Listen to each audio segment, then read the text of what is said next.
तो जैसा कि आप जानते हैं कि कल यहाँ पर जो है सुप्रीम कोर्ट में फिर से सुनवाई थी और उसके बाद दिन भर लगातार चीजें चलती रही और कोई भी निष्कर्ष यहाँ पर जो है नहीं निकला था, उसी पर अपडेट्स आ रहे थे। तो फाइनल जो है यहाँ पर अगर आप देखिएगा तो लेटेस्ट अपडेट क्या आया है कि बीपीएससी की ओर से प्राथमिक शिक्षक के करीबन 79,000 पदों पर जो बहाली प्रक्रिया में बीएड अभ्यर्थी का रिजल्ट जारी करने की मांग को लेकर जो दायर रीट याचिका थी, उसकी सुनवाई शुक्रवार को जस्टिस ए बोपन एवं सुंदरेश की खंडपीठ में हुई थी।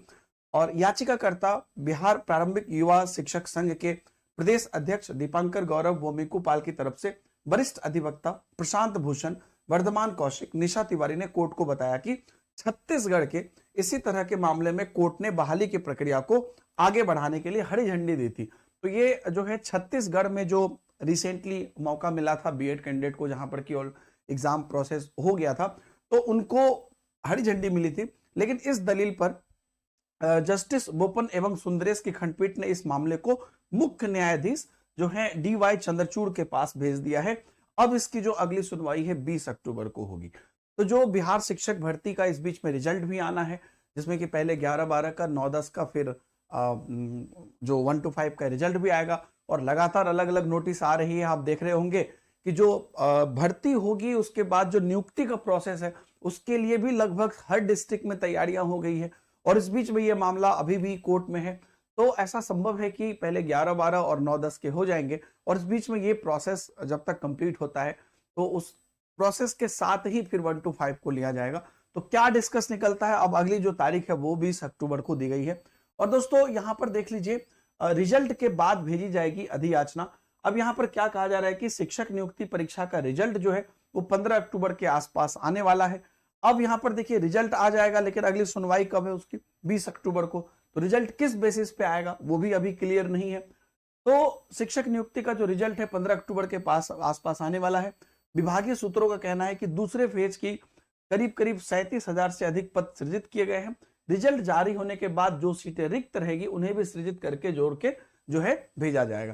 तो अब यहाँ पर ये चीज क्लियर हो गया कि जो आपकी अगली भर्ती आएगी तो वो इस रिजल्ट के बाद ही निकलेगी और उसमें वो सारे पद भी सृजित मतलब ऐड हो जाएंगे जो कि यहां पर खाली रह जाएंगे। ठीक है, उन्हें भी सृजित पदों के साथ जोड़ दिया जाएगा। रिक्तियां 69,000 से कहीं अधिक भी हो सकती है, क्योंकि अभी तो 69,000 कुछ है ना, टोटल 70,000 के लगभग।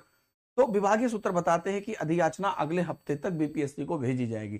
तो ये जो यहाँ पर आप देखिएगा दूसरे फेज के करीबन जो ये 37,000 सृजित किए गए हैं और जो रिजल्ट जारी होने के बाद जो रिक्त होंगे उसको जोड़ दिया जाएगा। तो ये कहीं ना कहीं फॉलोड बाय है कि जैसे ही फेज 1 का रिजल्ट निकलेगा उसके बाद वहां पर जो है फाइनल भेजा जाएगा। तो ये लिंक्ड है और इसलिए ये चीज था कि आखिरकार अगर रिजल्ट से ही यदि अधियाचना आ जाती है तो फिर तो ये कैसे ऐड होगा।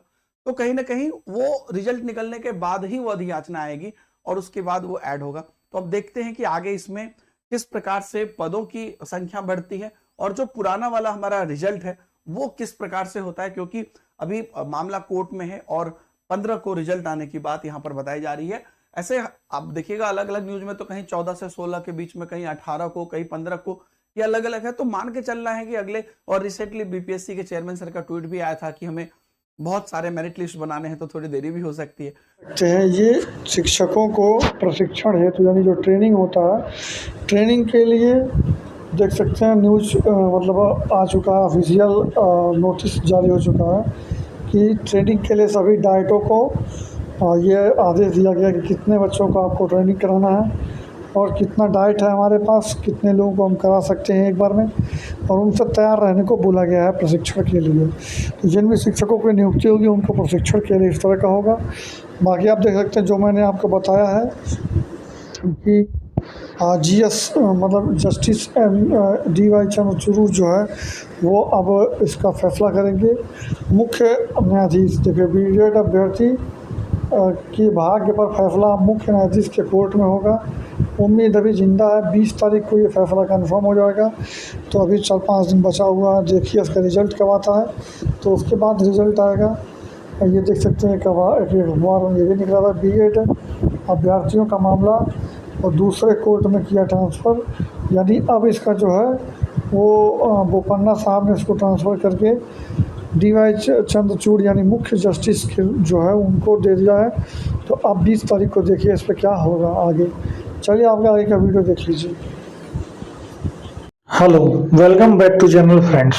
आज मैं आपको बताऊंगा कि आप एंजल वन तरीके से एंजल वन ऐप को डाउनलोड करके उसको अर्न करके उसको रेफर करके अर्न कर सकते हैं। और एक रेफर पर आपको 750 रुपये भी मिल सकता है, 500 भी मिल सकता है और 1000 भी मिल सकता है। तो आपको चलिए मैं बताता हूँ पूरा स्टेप कैसे फॉलो करना है और आपको कैसे कैसे ऐप को डाउनलोड करना है, उसमें अपना खाता बनाना है, अकाउंट बनाना है और अकाउंट बनने के बाद आप अर्न एंड रेफर ऑप्शन पर जाकर के अर्निंग कर सकते हैं। मैं आपको अर्निंग का भी प्रूफ आपको दिखाऊंगा। तो चलिए मैं वीडियो को शुरुआत करता हूं।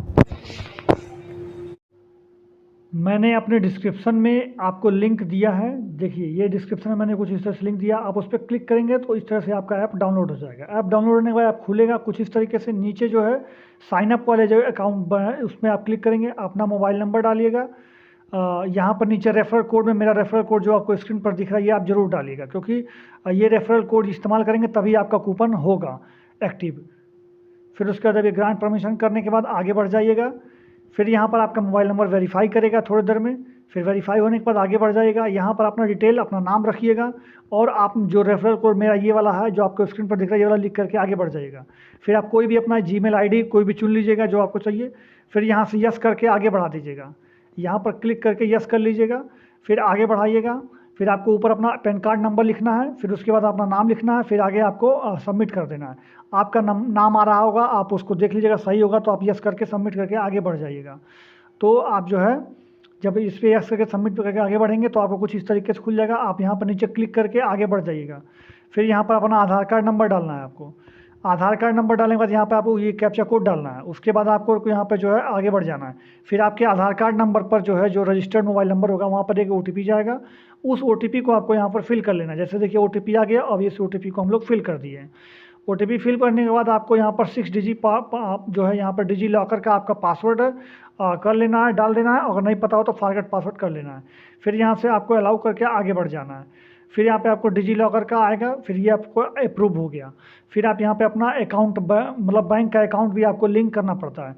तो यहाँ पे आपका एक भी पैसा नहीं लगता है, लेकिन सिर्फ आपको लिंक करना। फिर आप बाद में इसको अनइंस्टॉल कर दीजिएगा आपको जब आप कमा लीजिएगा अपना पैसा। तो फिर यहाँ पे आपको अपना बैंक वगैरह चुन करके आपको आगे बढ़ जाना है कि कौन से बैंक में आपका खाता है।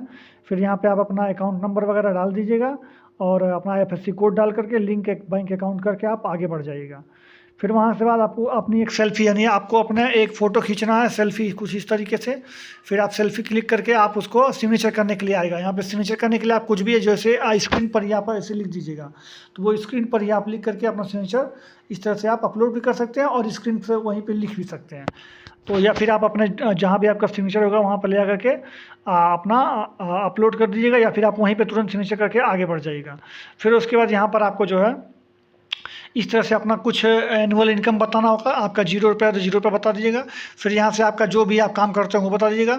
सेल्फ एम्प्लॉयड हो, स्टूडेंट हो तो स्टूडेंट लिखिएगा, जो भी होगा आपका वो लिखिएगा। उसके बाद आगे से नेक्स्ट कर दीजिएगा। फिर नेक्स्ट करने के बाद आप जो है आगे बढ़ जाएगा। फिर यहाँ पे अपना मेल चुन लीजिएगा। यहाँ पे अनमेरिड या मैरिड जो होंगे वो चुन लीजिएगा। फिर यहाँ पे आपका मंथली फंड चाहिए या फिर क्वार्टरली चाहिए तो ये भी आप चुन लीजिएगा। फिर उसके बाद आपका अकाउंट कुछ इस तरीके से फिर वहाँ पे लिखिएगा आई कन्फर्म, वो पर क्लिक करिएगा आई कन्फर्म पे। फिर यहाँ पे नीचे आधार कार्ड नंबर लिख करके इसको वेरीफाई करना होगा।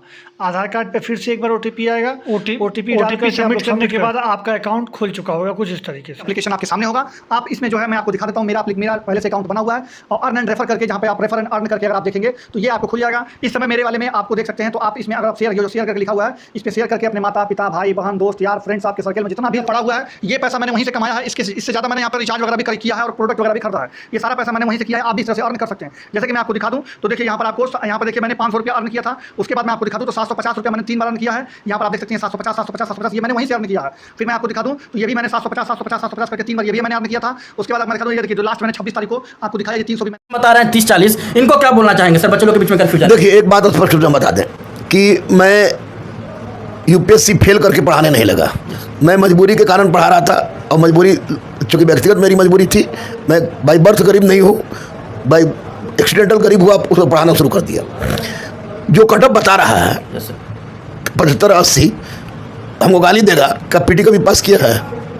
पूछिएगा ज़रा उनसे। आपने क्वेश्चन देखा पूरे बिहार ने क्वेश्चन देखा।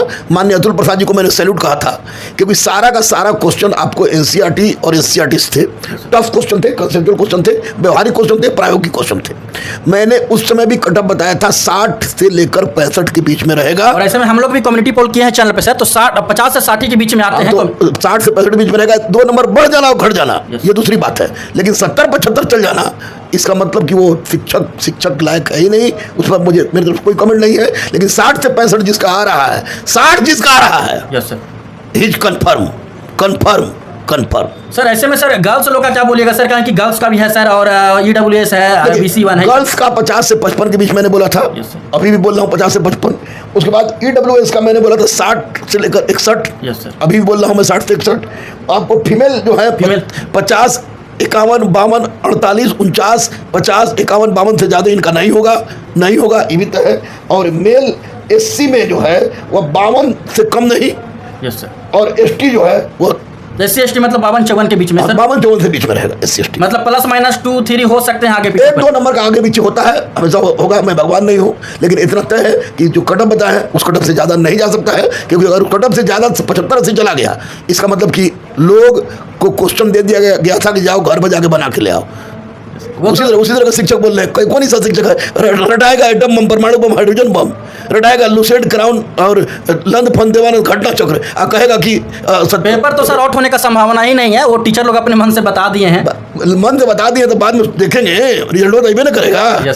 60 से 65 आएगा। मैंने कहा था BPSC में, मैंने बोला था 90 से 91 कट ऑफ गया। मतलब कि जिनका भी 60 है जनरल में वो कंफर्म है कि इनका पक्का है, वो सेलेक्ट हो जाए। निश्चित दावे के साथ मैं कह रहा हूँ कि क्वेश्चन का सर बहुत सारे बाहर स्टेट से जो एग्जाम दिए हैं, गर्ल्स हो चाहे बॉयज हो, वो लोग तो सर जनरल में ही काउंट होंगे, तो जनरल के मुताबिक सही गिनती। हाँ बिल्कुल, उनका जनरल के मुताबिक। बिहार बड़ी लिबरल स्टेट है यार, वो दूसरे स्टेट को की तरह 10% 12% नहीं करता है। वो फिक्स के यानी उनको जनरल में काउंट किया जाएगा।